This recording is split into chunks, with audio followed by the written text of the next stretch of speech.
il y a plusieurs degrés en fait d'accompagnement à l'émotion. On va pas demander la même chose à un bébé qu'à un enfant de 3 ans, qu'à un enfant de 7 ans. Donc ça, il y a aujourd'hui beaucoup d'études et beaucoup de recherches et d'informations au sujet vraiment des neurosciences et du fonctionnement justement du cerveau et de la perméabilité du cerveau. Et donc moi c'est vrai que ça, tout ce qui est l'aspect neurosciences, je vais vraiment en prendre conscience et voilà le nommer, mais c'est pas ma spécificité. Moi ce qui m'intéresse c'est vraiment de parler du corps émotionnel, vraiment de prendre conscience de ce corps-là et de l'outil en fait qu'est ce corps émotionnel et de faire prendre conscience de ça aux enfants, de qu'est-ce qui se passe à l'intérieur d'eux et comment eux ils peuvent avoir en fait cette maîtrise-là sur eux-mêmes. Donc pour ça, vraiment je les amène à vraiment déjà voir les choses comme un autre monde qui se présente à eux, un autre univers en fait qui se dessine à eux. C'est-à-dire que j'aime bien dire que voilà les émotions en fait ce sont comme des petits monstres, des petits lutins ou des petits bonhommes, en fait des petits personnages. Et chacun a ses propres personnages. Vous avez les vôtres et moi j'ai les miens. Et ils sont pas les mêmes, ils se définissent pas de la même manière, ils ont pas le même caractère, exactement. Moi, mon bonhomme colère, il aura pas exactement le même caractère que votre bonhomme colère à vous. Donc ce que j'aime bien, c'est les emmener, en tout cas, encore une fois, dans ce monde intérieur-là, qui est le leur, de leur faire découvrir vraiment cet univers et ces vies qui vivent à l'intérieur d'eux. Autant les organes, finalement, sont des vies aussi, et ben les petits monstres et les émotions, en fait, sont d'autres vies, en fait, qui vivent à l'intérieur de nous-mêmes. Et moi, je les amène, en fait, dans cette prise de conscience-là, à se découvrir, en fait, et à les découvrir. Donc, on va, justement, là, les dessiner, on va exprimer leurs différents caractères pour pouvoir les reconnaître plus facilement quand ils se manifestent.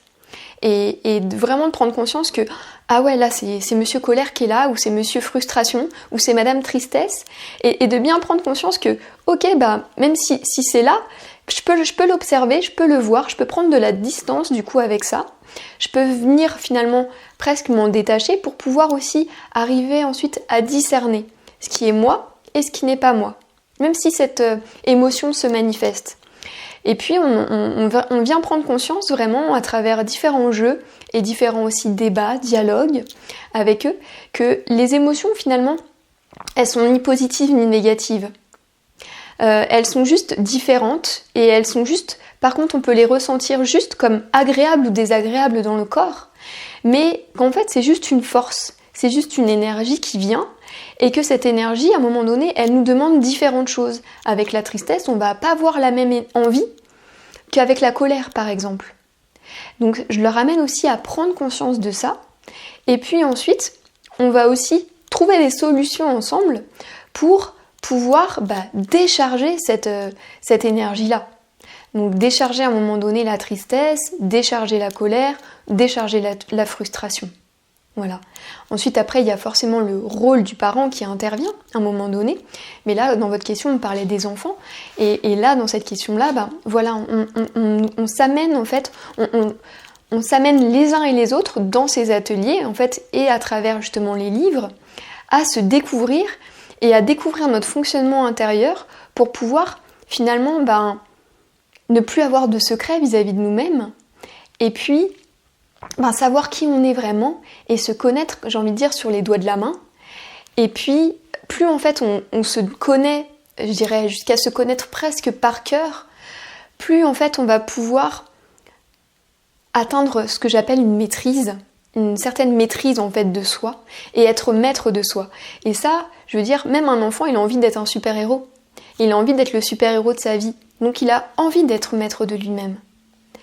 Et ça, je veux dire, c'est vraiment facile à expliquer aux enfants parce que c'est vrai qu'en tant qu'adulte, quand on plonge justement dans la spiritualité, on peut découvrir énormément de notions et comme en fait notre mental a été très présent, il y a beaucoup de déconstruction à mettre en œuvre. Il y a un gros travail je dirais de dépouillement de remise en fait à zéro, de remise à nu, alors que l'enfant, lui, est beaucoup plus déjà enclin et ouvert à ça. Plus en fait on va lui apprendre et lui en parler et être cet exemple pour lui très tôt, moins en fait ça va être difficile, plus ça va être fluide, plus ça va être simple, facile, et plus lui il va acquérir en fait ces outils-là et cette démarche-là intérieure pour toute sa vie.